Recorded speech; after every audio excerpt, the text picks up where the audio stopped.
Hey, what's going on, everyone? It's Kyle Henderson along with Tony Tsoukalas. Today, we continue our coaching profile series. We are talking about Pete Golding, Alabama's defensive coordinator. As you can see on the screen, Pete Golding has been with Alabama since 2018 when he was the co-DC.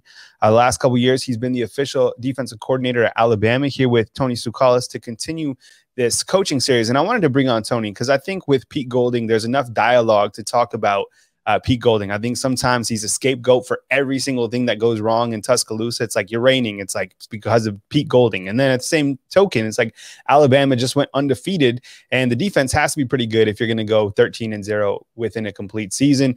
Tony, thank you very much for joining us. The coaching series has been fun. We started out with Nick Saban, then with Bill O'Brien. Welcome to the show, and give me some opening thoughts on kind of your research on Pete Golding going into the 2021 season. Well, Kyle, I think you're right. You know, in terms of being the whipping boy or the scapegoat, people are quick to point out Pete Golding's faults, but they're slow to give him the praise that he probably deserves. I mean, I think when you compare last season's defense to previous Alabama defenses that were title winning, it's certainly not, it doesn't stack up numbers wise, but we're in a different era of college football where you don't just hold people to single digit points per game. And, Pete Golding, Alabama led the SEC. They gave up 19.4 points per game, which typically isn't anything to write home about from an Alabama perspective, but that was the best in the SEC, and I think 13th best nationally. So, I mean, those are pretty good numbers for today's defense. I think they gave up, looking at it right now, 352 yards per game, which was third in the SEC and number 32 nationally. When you can put together an offense like Alabama has, I think that's what you're kind of looking for. I mean, those numbers can improve. They probably will improve this year with you look at what Alabama brings back on defense. But it's certainly not as bad as what people make it out to be. I think Pete Golding has done well. He's just been involved in some shootouts, and 2 games last season he got his butt chewed out by Nick Saban, and there's been some flaws here and there, but overall there's a reason why Alabama's paying him $1.5 million and keeping him around. Hey, with Tony Tsoukalas talking about Pete Golding, Alabama's defensive coordinator. Definitely hit the thumbs up, like, subscribe. We're talking about Pete Golding as we continue our coaching series. Definitely check out our additional videos on our YouTube channel right here on BamaInsider.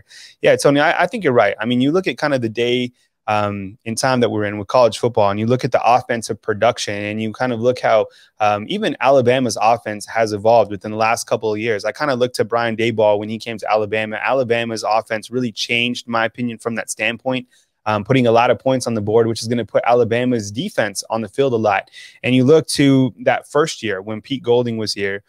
He had 2 freshman inside linebackers to work with, right? You had Shane Lee and Christian Harris, and that was a tough year for the defense, I think, when people look to that interior play. But I think as this defense continues to grow under Pete Golding, the one main thing that has stayed the same is that Nick Saban has always had Pete Golding's back, regardless, right? I think even a couple of years ago, I mean, he was the one talking about, that the day and age of college football has changed. Yes, Nick Saban wants to only allow 3 points, 10 points. He's a defensive-minded coach, but he's also realistic in the sense that he knows that college football is changing. Look, I'm not condoning allowing 21 points or 28 points or whatever these teams are giving up, because you want your defense to be tightened up, because, as you know, defense wins championships, which brings me to my next point. Wouldn't Pete Golding have done a great job if defense wins championships? And maybe that doesn't exist anymore. But the defense, they did what they were supposed to do last year, as Alabama was undefeated, winning another national championship. Yeah, and 6 of the offenses that Alabama went up against last season were top 40 offenses. You got to look, too. I mean, this was an all-SEC schedule, followed by an SEC championship game, followed by 2 playoff teams. 3 of those teams that Alabama played, Ole Miss, Florida, and Ohio State, those were top 10 offenses at the end of the season. So they went against, Heisman contenders. Ole Miss had an electric offense with Lane Kiffin. And yeah, they gave up some points and they gave up some yards in those games. And it wasn't pretty in that game, but they did enough to win, like you said. And that's kind of what you asked for in today's game. I think you look at that Ole Miss game, That was early in the season. I think that's probably the one that if you're going to detract from Pete Golding last year, that's definitely the game you circle, because you know, that was a game where Alabama almost lost. But they made enough stops, and I think Alabama got better after that game. I think that's the real key too. Now you return a really experienced defense. I think this is going to be his best defense he puts together. Like you said, Nick Saban has his back. Pete Golding knows what he's talking about. He knows ball. If you listen to him during any kind of press conference, he's a guy that knows his football. It's really kind of interesting to, you know, he can talk over your head.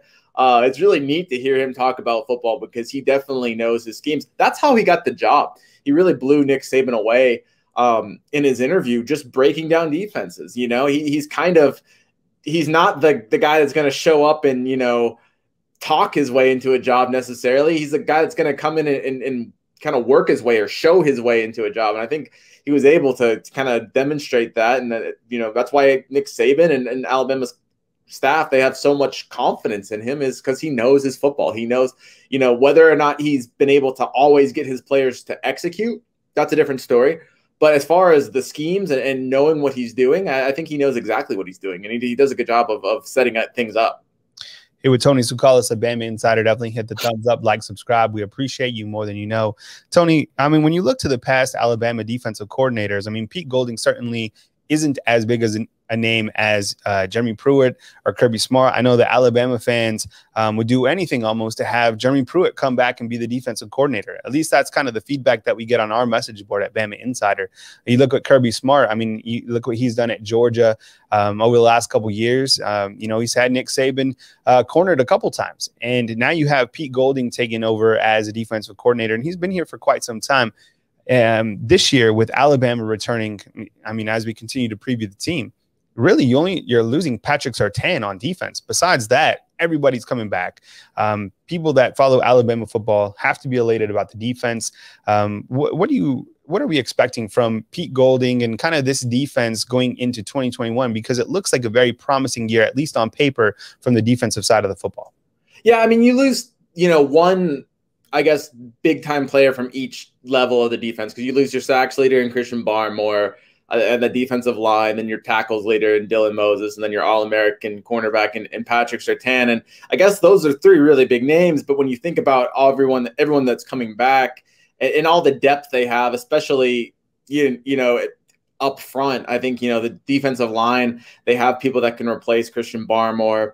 Obviously, at linebacker, they added Henry TuiToa. They've got Jalen Moody to play alongside, both of those guys to play alongside Christian Harris. So that should be able to make up for Dylan Moses. And then in the secondary, I think that might be a little bit tougher to replace Patrick Surtain, like you said, but they definitely have the talent to do that, whether it's Jalen Armour-Davis, whether it's Kool-Aid McKinstry, a younger guy. You know, there's several names that can come in and fill that cornerback slot. So I think he'll have more talent to work with than he has had his entire time at Alabama. I think you look at guys like Will Anderson Jr., somebody that we put at number 2 in our Bama Insider Top 40. I think Will Anderson's one of the best pass rushers, if not the best pass rusher in the nation. You pair him with Christopher Allen on the other side of the ball, who led the SEC in tackles for a loss last season. I think that's a deadly duo, and that's something that's going to wreak a lot of havoc on opposing passers and really set up Alabama really nicely. So I'm interested to see what you know, Pete Golding's able to do with that and how he's able to utilize a weapon like Will Anderson in his second season, because you really saw Will kind of the light came on maybe halfway through the season, and he really started amping it up and really getting to the quarterback. Let's see how, you know, Pete Golding's able to utilize that over a full season. I think it's going to be really interesting. There's guys we haven't even mentioned, like Malachi Moore, Josh Jobe, Jordan Battle in the secondary. So Alabama's going to have a lot of talent. And this will be, I'm not sure we're going to see, you know, a return of those single-digit defenses that Alabama's had, but I think this is going to be the best defense Alabama's had in a while. And it's going to be good, especially in today's era. It's going to be, you know, there's a certain limit to how good a defense can be, because today's offenses just score so much. It's so fast-paced. But I do think that this defense will be able to still put up really good numbers despite that. And I think that there's a lot to be excited about. All right, well, there you have it. Talking about Pete Golding on our coaching profile series right here on BamaInsider.com. And as always, we want to hear from you inside the comment box. What is your take on Pete Golding? What are your expectations for this defense going into the 2021 season? We want to hear from you inside the comment box. Definitely hit the thumbs up, like, subscribe. Stay tuned for our next video, which will be on Doug Marrone, Alabama's new offensive line coach, former head coach for the Jacksonville Jaguars. We got a ton of coverage coming your way. Also, you got SEC Media Days right here in a couple weeks from Hoover, Alabama, which should be, plenty to take away from. And we'll have all those press conferences posted right here for you at BamaInsider.com. He's Tony Tsukalis. My name is Kyle Henderson. Hit the thumbs up, like, subscribe. We'll be back on our next video right here on BamaInsider.com.